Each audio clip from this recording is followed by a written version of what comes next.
Welcome to The Shield Within. The issues discussed on the Shield Within podcast do not reflect the opinions of any specific agency. They are the views of the host and the guest. Any persons discussed may be fictional for comedic purposes only. This podcast is rated explicit and listener discretion is advised.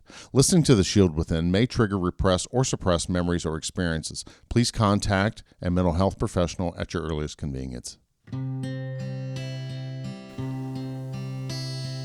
It's time for the chaos to cease. Time to open yourself to peace. From the hours you've put in. To the next shift you begin. From the endless pursuit of release. That finds the worst unleashed. Transform the ugly into a win. Get to know your shield within.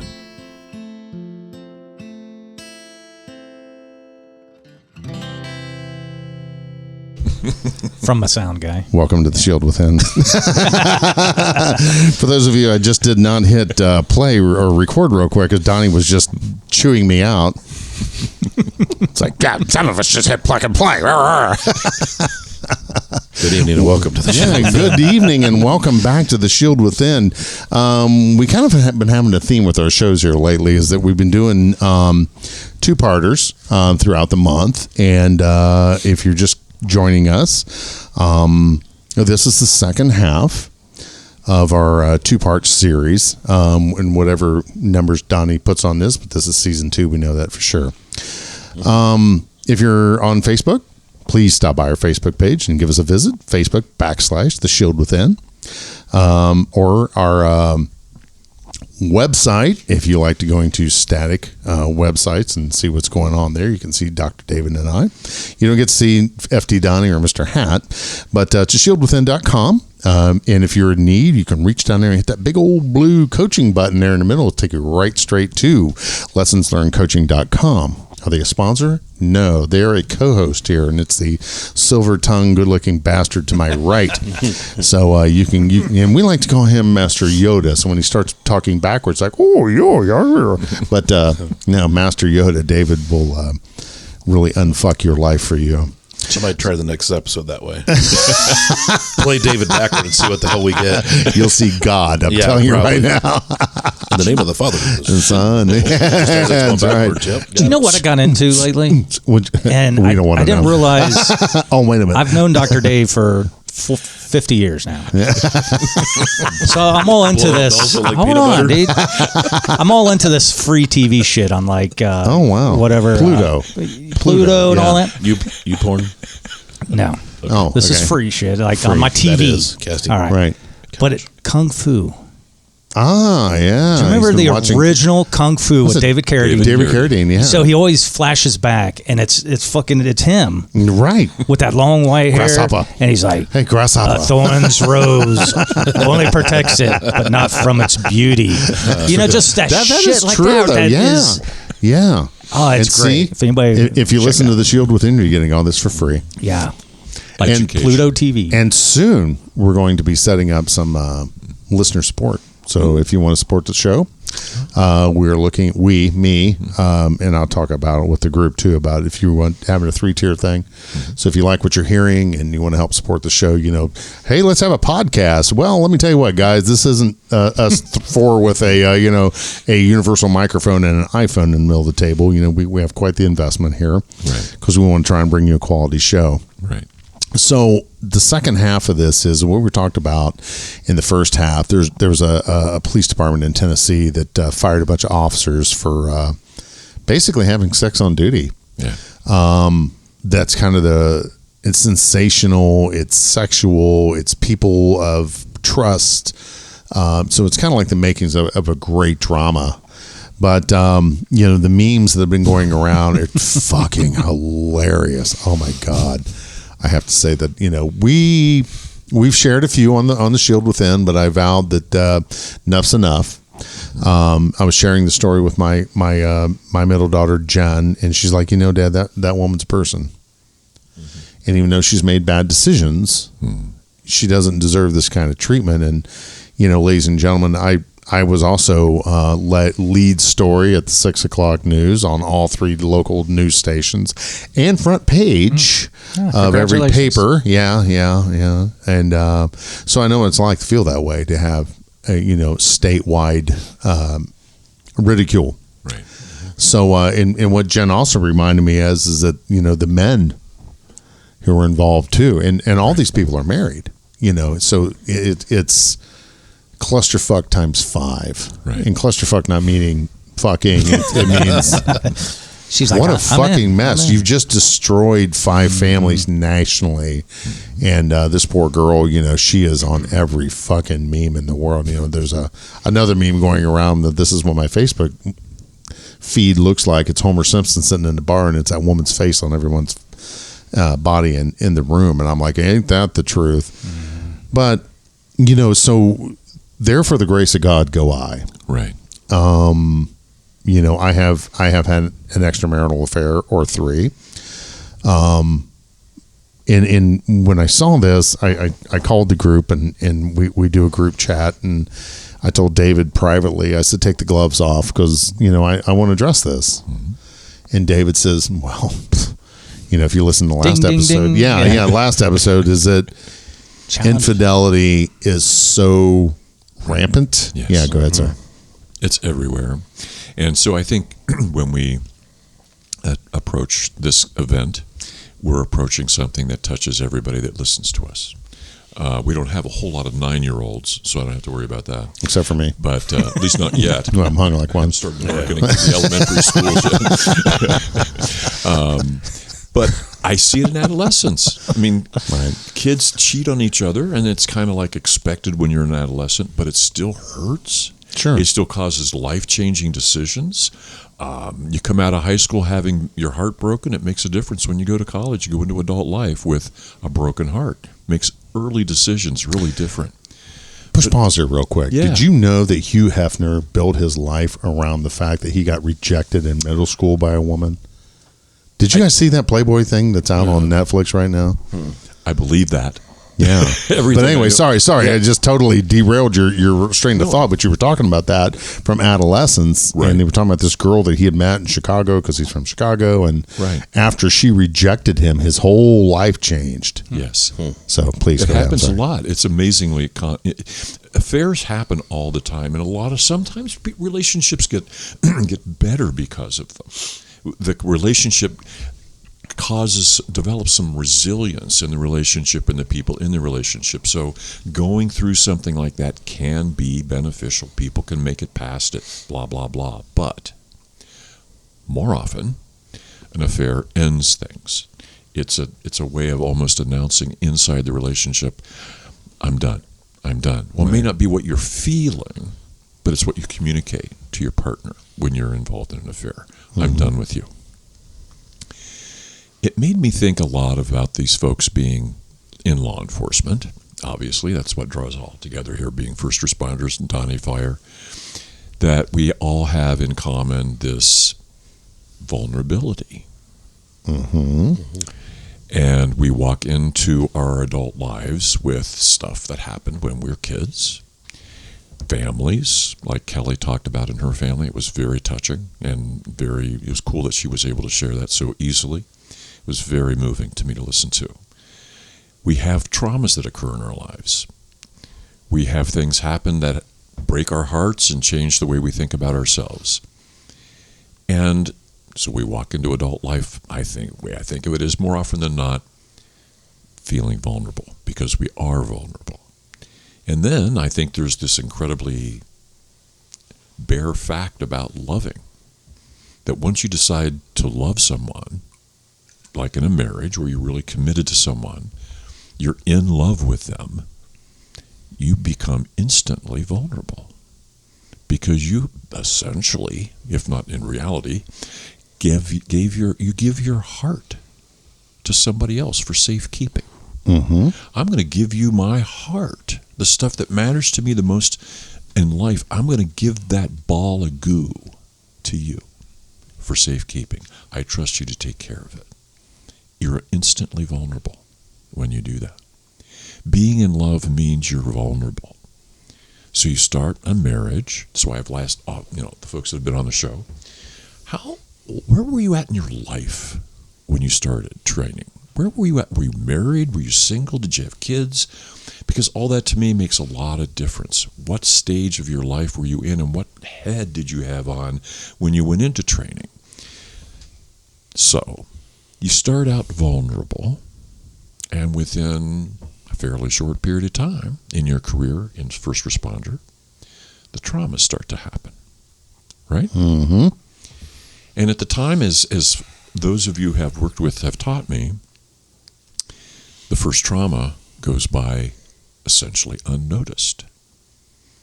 Gunshot, almost died, almost got run over, whatever. You just do it.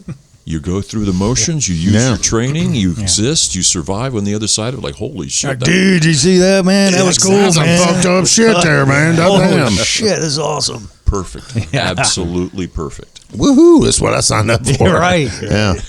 Let's do that again. Hope I have a career. Hope I have a career of this shit, man. No, you don't. Yeah, right.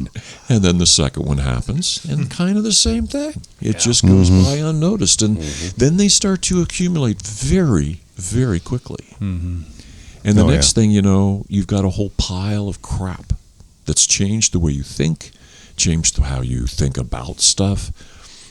It's amazing what unresolved trauma does to you. And the thing that all my women rape survivors taught me is that, something I have to keep, I should tattoo it to my forehead.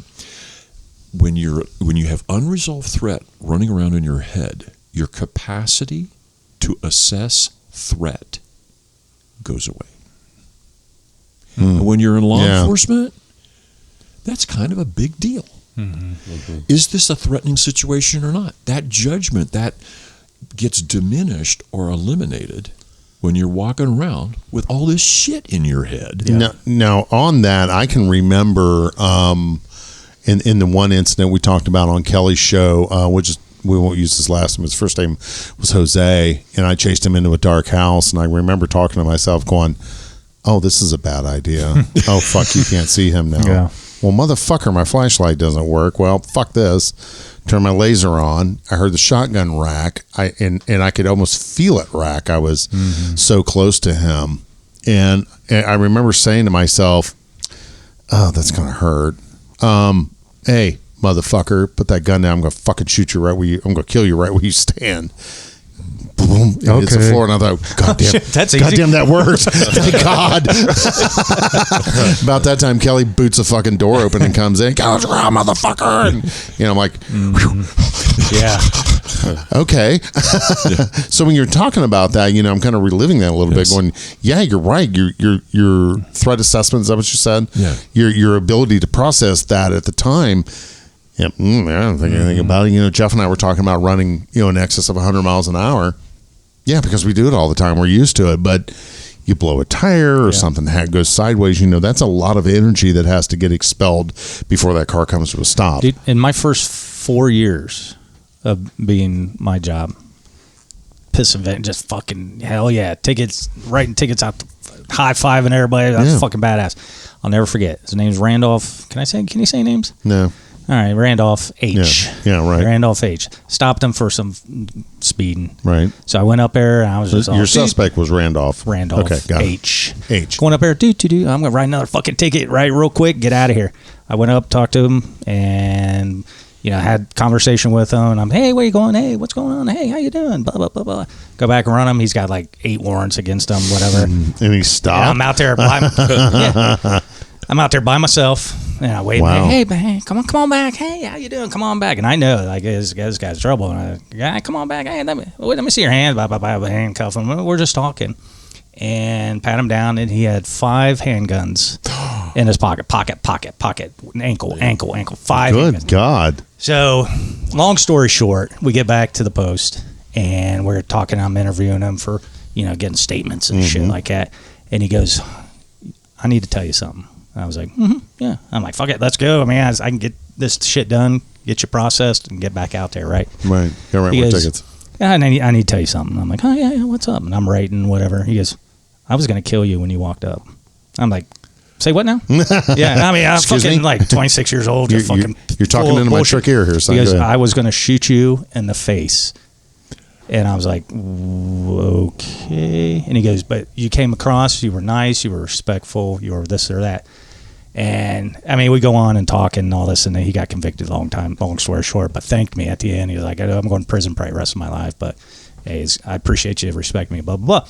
So I'm like, hey, dude, just check this out. That dude's going to fucking shoot me, blah, blah, blah. But, you know, you fast forward like 15, 20 years, I'm like, holy fuck, dude. Well, but it gets back to you treat everybody with dignity and respect. And that's why you and I as supervisors, you know, we work so well together, although separate agencies. But, you know, I always told my guys, treat everyone with dignity and respect. And because you did that, because of the man you are, and which is why I love and respect you, that's what saved you that day. And how much of that shit, though, just like from the next week to the next month to the next year to the, you know, you're kind of getting callous and you're getting like, it's sand in the hourglass, dude. And that's what it is. I mean, one day you wake up and you're like, holy fuck, my kids were like 2, 4, and 6 or something at the time. You know, you're like, holy fuck. And that was at the end of the career where all that shit really started kind of piling on and like, I get holy fuck. After my critical incident in 2017, it fucking paralyzed me. Right. You know, I think my downfall was that night we chased that fucking car down. Oh, yeah. We don't have to talk about that, but that's where... you know, but that's really what... That fucked you both I gotta up. get the fuck out of this job ASAP. That I remember that night was my decision as soon as I can. And yeah, fuck that. Sorry. All of you have talked good. about. Yeah, that's what you did. That's what all of you have talked about. Your bucket gets full. And then something teeny can happen, or big, it doesn't matter, but eventually it's too much. The bucket can't hold it all. Yeah. And at that point, your vulnerability is through the roof. It goes from a hole to a stick of dynamite in it. It's like, I'm going to empty this bucket right now. Yeah. You know, and that's exactly right, Jeff. Exactly. So, I think of this in a number of ways. I can't help but remember Kelly talking about the first 3 years you're in law enforcement, you're invincible, you're immortal. Yeah. Okay, so you the stuff starts happening. It starts messing your brain up. Your capacity to assess threat starts to diminish, and you think you're immortal to begin with. Oh my God, you're dangerous. Wow. Yeah. So then I think, okay, you start a relationship, you're married, you've got a few years in, you've got a kid maybe, and you start having an affair, adding to your tension, adding to your sense of vulnerability, because now you could get caught. Oh shit, what happens then? Well, I guess it doesn't matter too much, but it does enter my mind, and yeah, it makes life very hard, but you keep it going. And so I started to think, people walk into being a first responder with stuff that they hadn't happened before, like Kelly talked about. Then stuff starts to happen. Then you start your adult life, you get married, whatever, have a relationship, have children.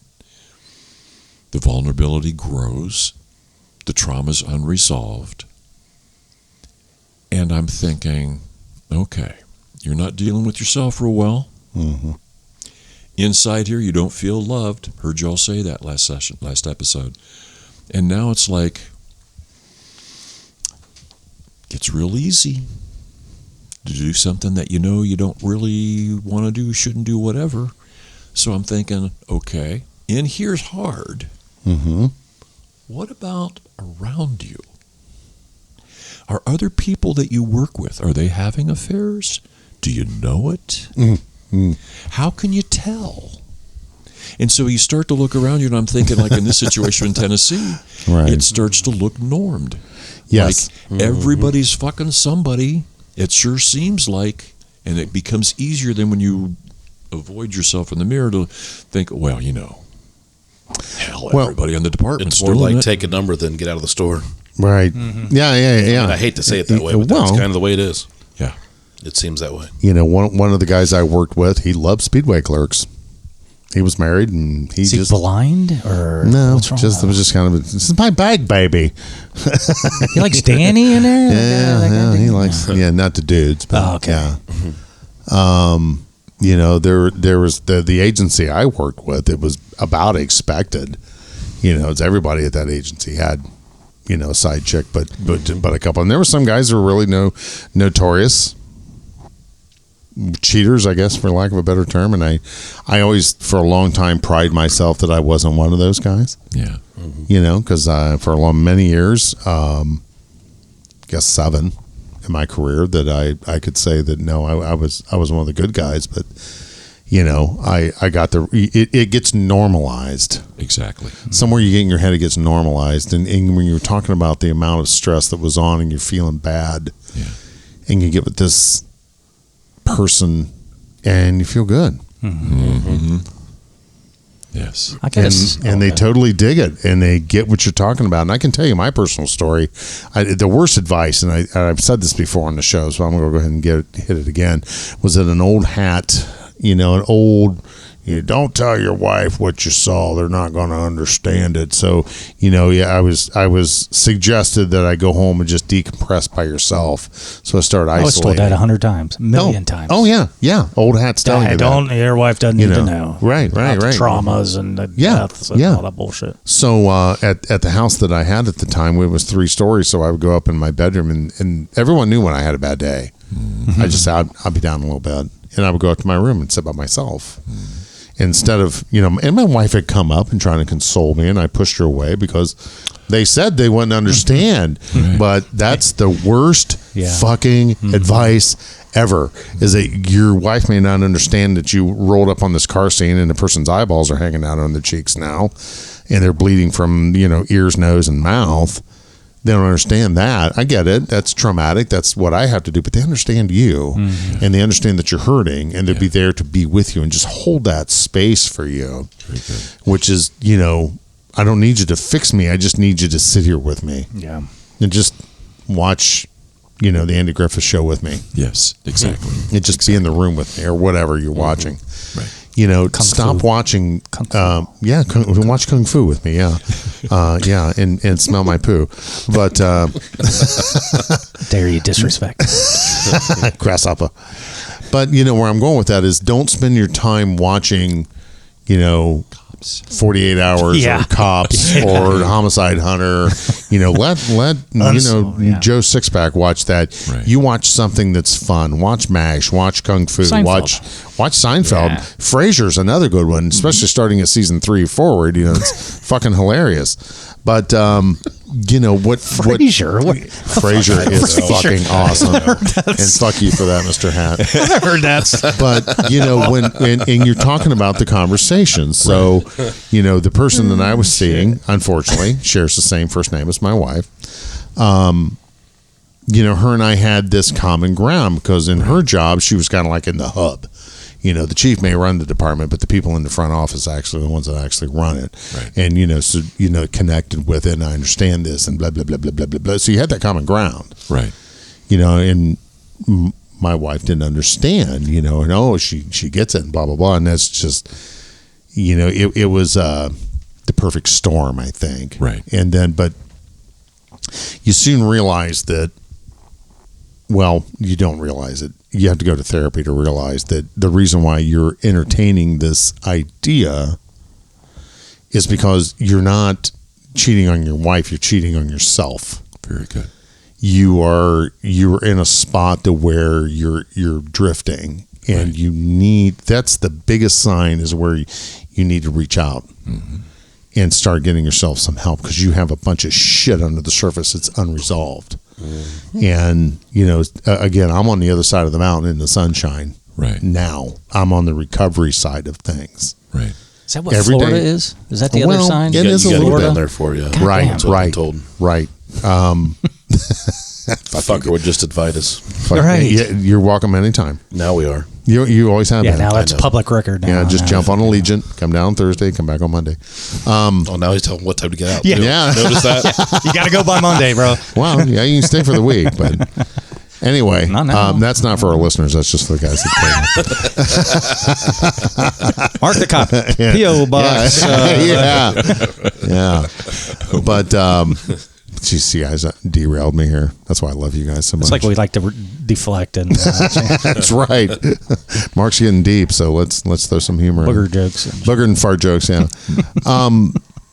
but it's understanding but every day is a therapy day. I'm going to say that from now until doomsday, Right. because it's so true. Right. The minute you stop doing your steps, you stop doing your grounding, you stop doing, you lose one of the F's. The 4 F's, Right. family, faith, friends, favorite activities. Yeah. I've recently picked my guitars up again and started playing. I've committed myself to play Good for you.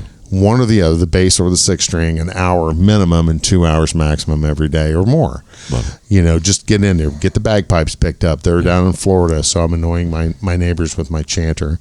It's get back to doing that, because if you don't, you're eroding you. And But let me add this, like, Sure. I'm going down the new journey of meditation and stuff like that, and trying to do it faithfully. And in my early part of meditation, I would get sidetracked. My mind would start wandering, and I would be like, well, this is done. Fuck it. Yeah, I'll start again tomorrow. But when I came to realize, okay, just refocus and start from right there. What did I tell you the other day?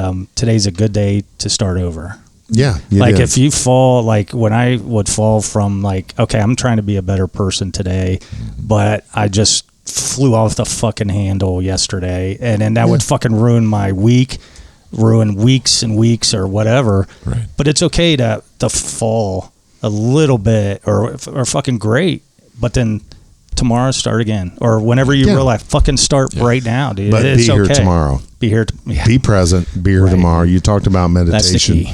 Yeah, I went to the gym yesterday, and normally when I'm in Florida, I go out and I How's walk. Jim doing? I like Jim. He's good. He's a good guy. Yeah, he teabagged me.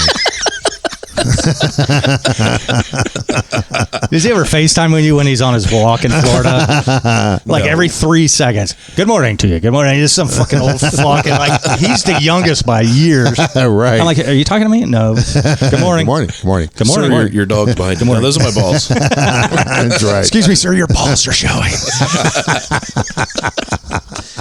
There's another deer. I love you guys. Tell Jim we said hi. So yeah, I went to Planet Fitness. Fuck you, Donnie. Planting fitness with your mouth. Planet, yeah. I didn't see it. I was going to say I didn't see that coming, but Neither did she. So on this recovery path that we're talking about, Donnie's like, the Dr. prettiest David. smile I ever came across. fix that, Dave. Come on.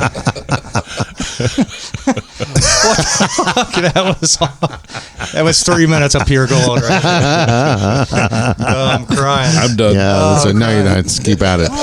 But anyway, I went down there late in the suntan bath. And I used to call that the best 10 minutes of my day. Yeah. Because I would put my ear pods in, put on the ocean sounds, and get in that whatever light it is, and just lay there and meditate. Right. And I remember when I was seeing whatever we call her, girlfriend, mistress, she said, "What do you mean that's the best 10 minutes of your day?" Aren't I the best 10 minutes of your day? I said, "No, you're the best 3 minutes." No, I'm not joking. I'm glad somebody says I'm dying. I forgot to throw it in there. But no, get back to that meditation. That was the problem. Donnie lasts longer. Eskimo brother. Meditation. You fuckers are going to go there anyway. I explained it to my mom today. What? The Eskimo brothers. We were listening to a previous episode, and she was like, what's an Eskimo What's brother? an Eskimo brother? Well, let me call somebody up and let me tell you. So how'd that go, Donnie? Tell me how you explain Eskimo brothers to your mother. Pretty much you say if you and another guy has fucked the same chick. That's exactly how I explain Quick and simple. Yeah. Oh, Okay. So you didn't say, remember Uncle so-and-so? And My camp counselor. Remember when Uncle Joe used to come over? Remember my Uncle Joe and my dad were Eskimo brothers, and I Right. know this now. remember my camp counselor and his friendship lotion. Oh, God. Well, that's a whole nother. Never mind. That's a whole nother episode. We have derailed the derail. Friendship lotion. Sorry. David, we're sorry. No, we're not.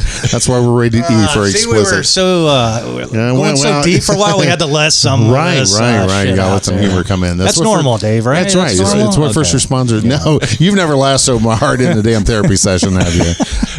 And this is a therapy session. Let's put it out there what it is. I mean, we were all confessing our souls, what a bunch of whores we are, and I tried to steer it back to some type of normalcy. Believe it or not, for Marc the Cop, but I don't believe it. I do not. You guys believe derailed the fuck out of me. And David brings back some normalcy. Has he ever said we derailed anything? No, you haven't. I mean, normally it's me. That's why I'm the so. word railed the fuck out.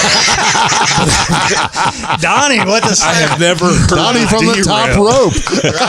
I'm railed the hell out of that chair. Right, Donnie is the man of the. He gets the game ball. Donnie gets the game ball. Yeah. Oh, he gave Both the of ball. them. All right. He gets all 8 of them tonight. Wow. Oh, sorry. All right. Well, welcome back from 7th grade lunch counter. I think we all needed a good. I needed a good laugh. So Right. I haven't laughed this hard all week, so this is. Sorry for our listeners, but this is good for our. But kind of the premise of the Shield Within is healing through humor. Yeah. And each one of us here have been hurting, and we're all healing. That's right. And we're the first episode, I was congratulating everyone in between. While we were taking a little break to try and get regrouped for this one here, is that the ability to go on this podcast and to share. Right. And it takes a lot of balls, and I'm proud of each and every one of us. I certainly didn't come here to share this. To share your balls, So, right? Yeah. So if Donnie gets his hands off of them, like that. I know. I'm sorry. Right. No, but They're warm. Hey, where's But, Jim? poor fucker.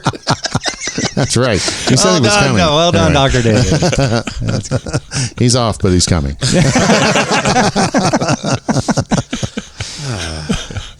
Donnie, key the music. Not yet. We have 45 more, Totally. 15 more minutes anyway on this one here minimum.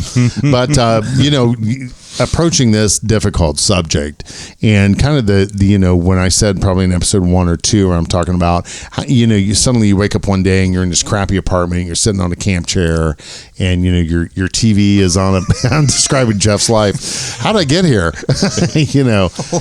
And how you get here is because it's unresolved trauma.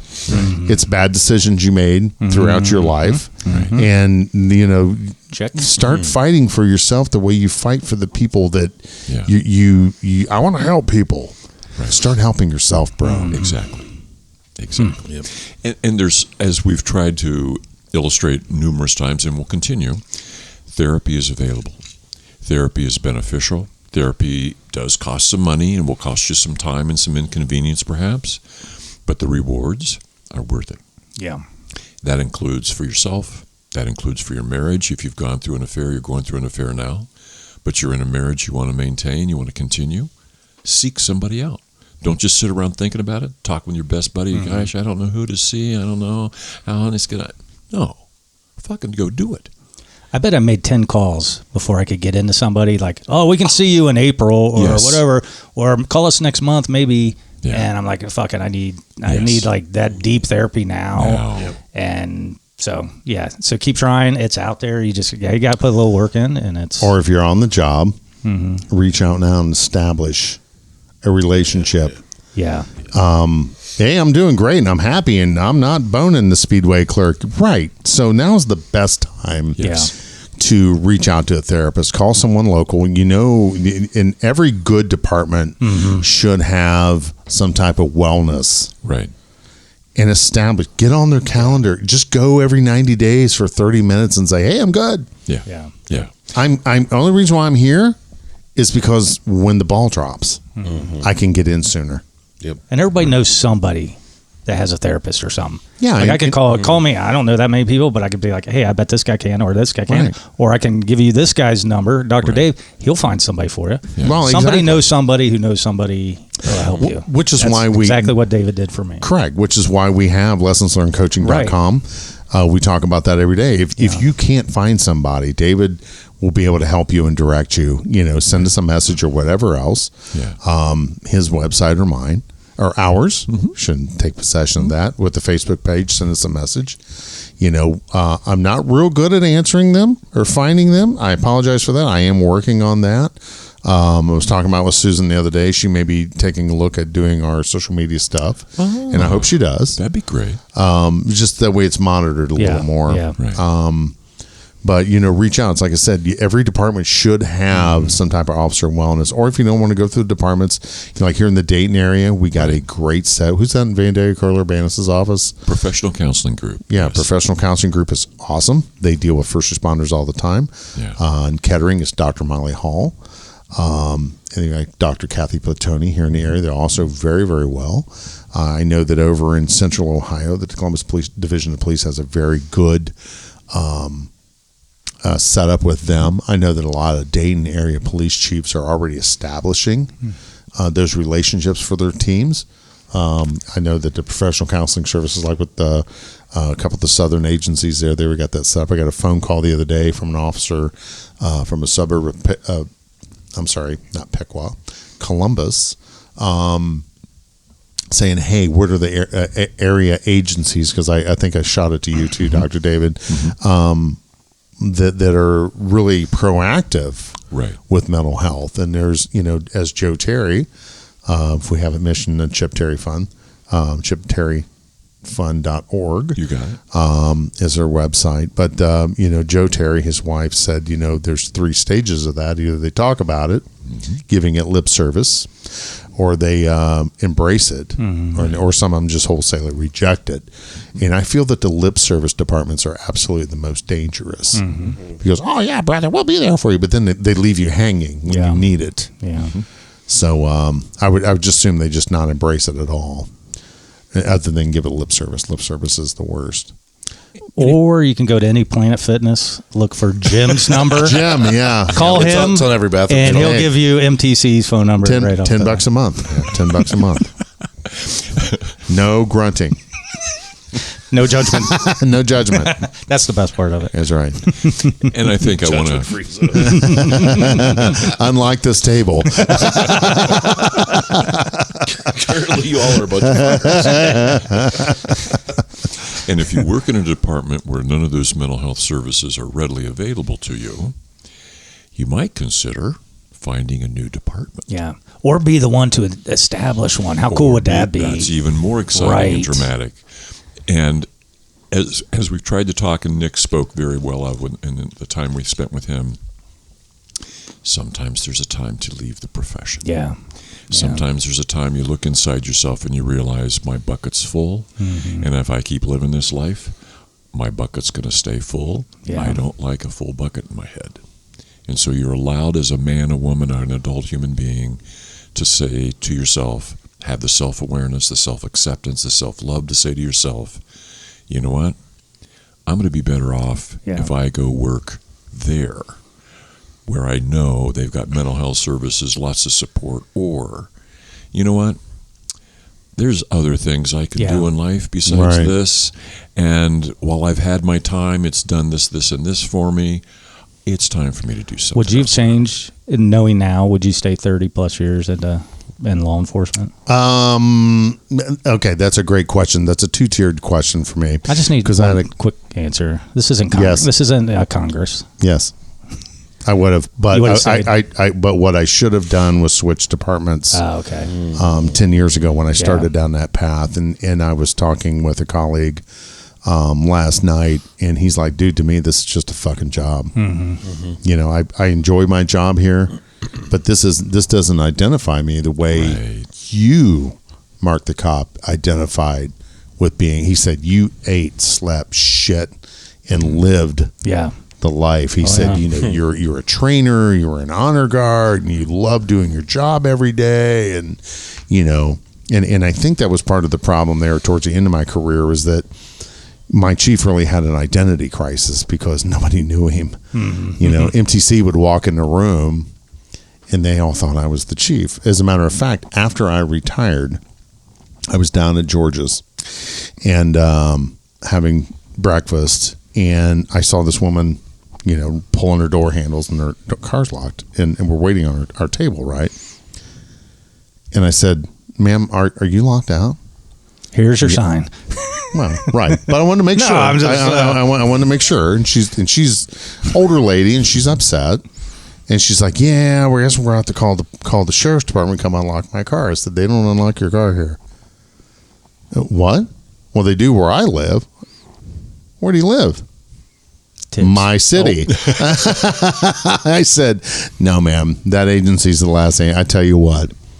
Do you want me to unlock your car? Because I keep a lockout kit in the back of my Honda." Who doesn't? Right, exactly. I gave you one. For I Christ's know sakes. your city unlocks. Yes, that's cars, right. 'Cause your kids and your wife locked everything. They even locked up the neighbor's car just for good measure. It's so bad. The police department gave us a Christmas gift, our own locking kit. Right. Quit calling us. That's a true story. Yes. I gave Jeff a lockout kit for calling. Christmas. Yeah. Fucking moron. Anyway, so I went out back. I unlocked her car. I got my car out and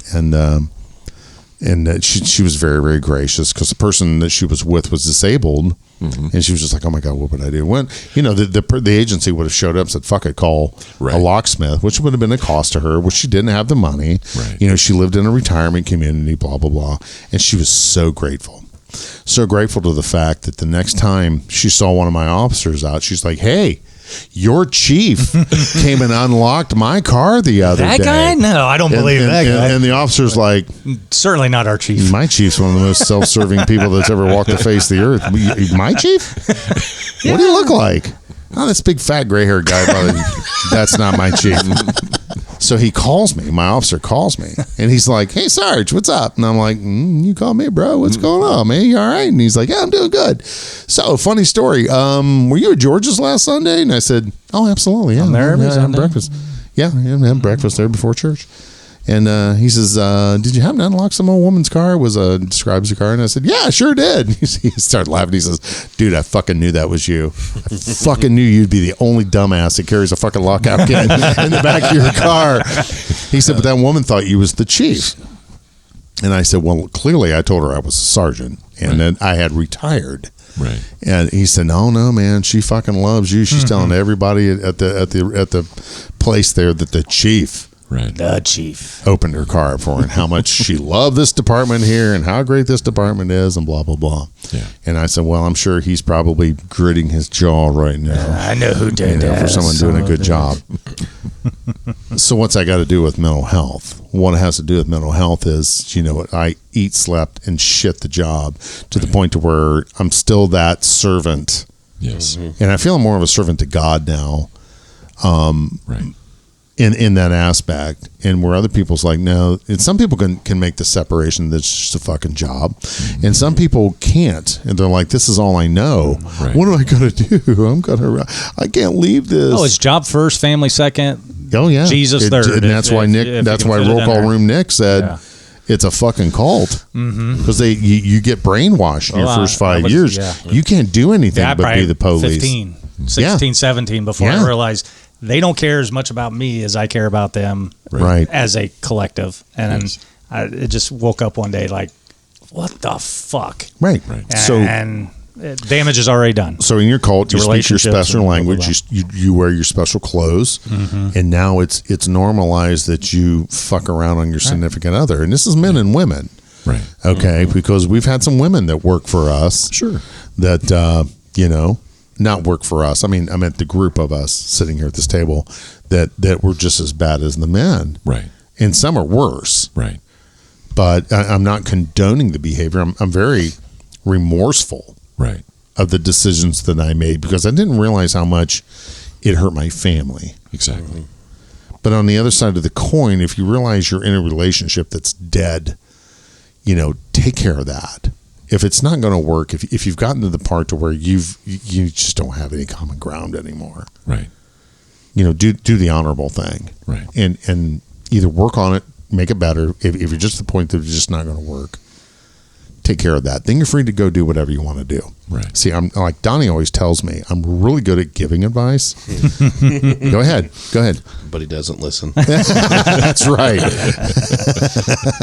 He tells me that all the time. Goddamn MTC, you're really good at giving advice. You should take your own fucking advice once in a while. But when you get into that, and it's that self-loathing, right? I wanted to ask about. I didn't bring this up. Self-sabotage. Yeah. I think I sent you guys a video that I ran across the other day. I didn't know if it opened for you or if you had your friend open it up for you because you're not on Facebook or social media. But, you were talking about getting caught in the last episode, and I always got caught because I was always sabotaging. Right, exactly. And that's what happens in many affairs. People will look back and go, you know what? I kind of set that up. I know what I did now, and I had taken care of that every other time, and then I started thinking about it, and I started feeling bad about it, and then next time I didn't take care of that little detail, and well, she looked at my phone, and everything I had deleted before, I didn't delete that one, and hand in the cookie jar, and then the truth's out. And I think one of the things that I find myself saying to a lot of my coaching folks is surrender to the truth you know. If the truth you know is you're in a marriage that's not working, then that's the truth you have to surrender to. If you're in a marriage and you really want to give yourself to it, but you're for whatever reason you're not, and it makes you feel like shit constantly, then surrender to that truth you know. And give in to, okay, this is going on, and this has to stop. That's the truth. And that's what truth you surrender to. And you follow it. Self-acceptance, self-love, all that stuff starts to happen. But it has to start with self-awareness and surrendering to the truth you know. And that's very important. Live your truth. Right. And I can tell you, living that shadow life, terrible. Right. Absolutely terrible. It sucked. Mm-hmm. It was worse. It actually, where I thought I was feeling bad, it amplified everything to a magnitude to where I'm ready to kill myself. Mm-hmm. Right. And we were talking before we started the show tonight that, my boss came out here to get my handgun, my duty weapon, because he's afraid I was going to blow my brains out with it. And we were joking. And I said, well, I'm going to shoot myself. I was going to fucking hang myself. I didn't want the mess in the house, And we laugh about that, and it's kind of funny, but it's a reality. Right. He was more concerned. He didn't come out here because he was concerned for me. Right. He came out here because he wanted to be sure I didn't kill myself with that handgun. The city-owned handgun. Yeah. And there's a lot of cops that do that. Yeah, they sit in their cruiser, and I think we were talking about what's the fuck you point. If you blow your brains out in your, I'm sorry, I'm saying it that rudely, but when your site selection is the fuck you you're giving to that person. So if you blow your brains out at work or in your car, it's the fuck you to the people that put you there. And reach out, get that group of people, the harm. I signed a paper that my other therapist gave me, is that if you get the way you call this person, that they don't answer call this, just have a list of names, and that's what we always say. I'd rather listen to your story than your eulogy, and I've been there, and thanks for listening to the story, because I went over it in episodes 1 and 2 and 3, but, life is precious. Right. And it's amazing that a lot of us are here today. I survived a lot of graphic shit and bad shit, and and the worst thing to do is to take your own life, and it's rampant still today. I mean, in Facebook today, there's 2 more officers that chose to take their life, and it saddens me. There's a numerous Facebook pages out there, and like with this show, The Shield Within isn't. We are letting you all know that we're all survivors. Right. Every one of us saying you've heard all of our stories over this episode and the last one, and that we're all survivors about keeping things together. Right. And we're all 3 of us are in different stages. Yeah. And but we're all healing. And again, make every day a therapy day. And sometimes I like in my life, I was just getting through the next minute, and then the next quarter hour, and then the next hour, and then it became I just need to get to next tomorrow.